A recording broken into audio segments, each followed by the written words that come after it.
Hi, this is Paul on the Plane, and welcome to episode 5 of our video series, Faking Space. This is part 2 of our image analysis on pictures we are told are coming from the Deep Space Climate Observatory, or DSCOVR, and its epic camera, a mere 1 million miles away. In part 1, we observed how the Lunar Transit series from DSCOVR provided images of the Earth and Moon in a single picture with a tilted box around it, and the box had noise that appeared to be added in, while all of the other pictures the Epic sent us from the days before and after the Lunar Transit in 2016 had no box, no noise, no nothing, just black paint all the way around it, proving without a shadow of a doubt that the images were simply pasted onto a black background. If you believe the tilted box with noise added later was actually a real picture, even though none of the other Epic images contained boxes or noise, why do you think NASA, or the NOAA, who is managing the DSCOVR satellite, would take the time to cut out the picture of the Earth and paste it onto a black background? We are told the Epic camera shoots a square image, 2048 by 2048 pixels, so the image we receive should be a square, not circular, or you wouldn't see the Moon approaching the Earth and leaving the frame unless it was right in front of the Earth. So there's no other logical explanation other than the images of the Earth are all pasted onto a black background. Okay, let's get into DSCOVR Part 2 here with the other gallery of images for a different Lunar Transit series, this one from July 16, 2015. Part 1 was the Lunar Transit images from July 5, 2016, so it's easy to get the dates confused. The first thing you will notice here is that it says the images from this gallery are reprocessed, which, as we discussed in part 1, just means the colors have been enhanced. So I've taken the liberty to download the first 7 images from the gallery because that is where we immediately found something rather strange about these images. Before we get into those, on a side note, when you go into the page where you can pick the date you want to see the images from, and you go back to July 16, 2015, it looks like we didn't receive any images from DSCOVR that day. Very strange. Okay, time for the big reveal. The first 7 images are what I downloaded from the gallery, and here's why. Not going to use the first one because I don't think the object shows up there. I'm going to start with the second one, and very simply going to do what we always do. Going to go to the gamma brightness, and we're going to pop this thing way up. 1, 2. So we've got 2 moons. Weird, huh? Alright, let's go to the third one. Here's the third image. Fourth one.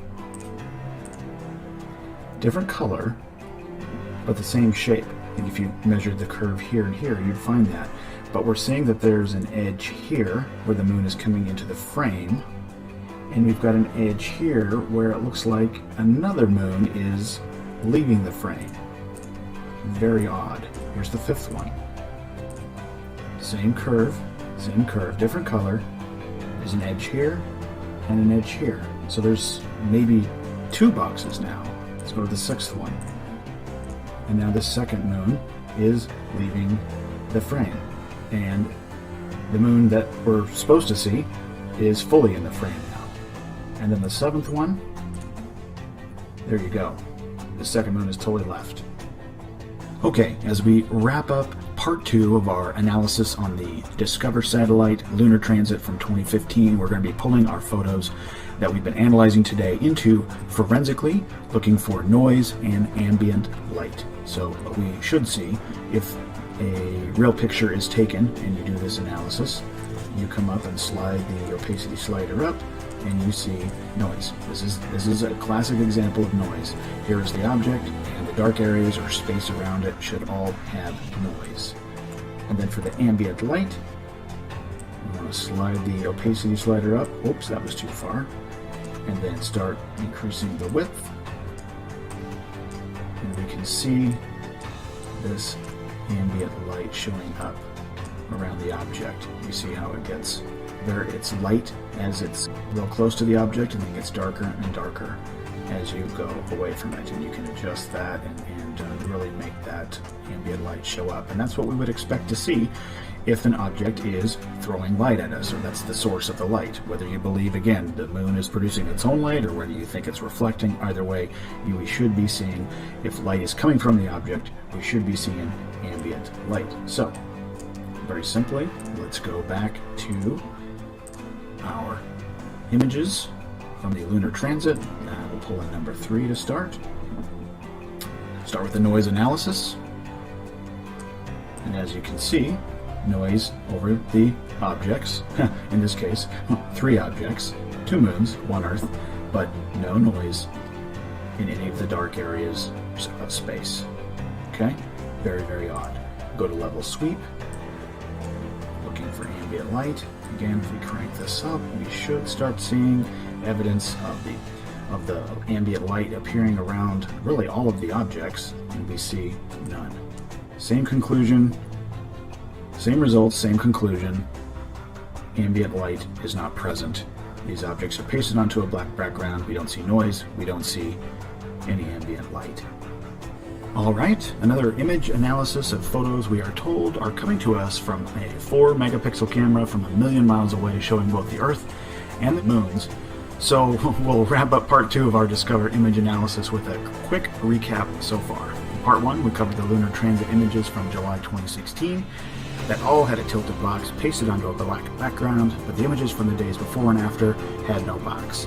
The images with the moon contain noise added after the fact, and the images on the days before and after have no noise or ambient light.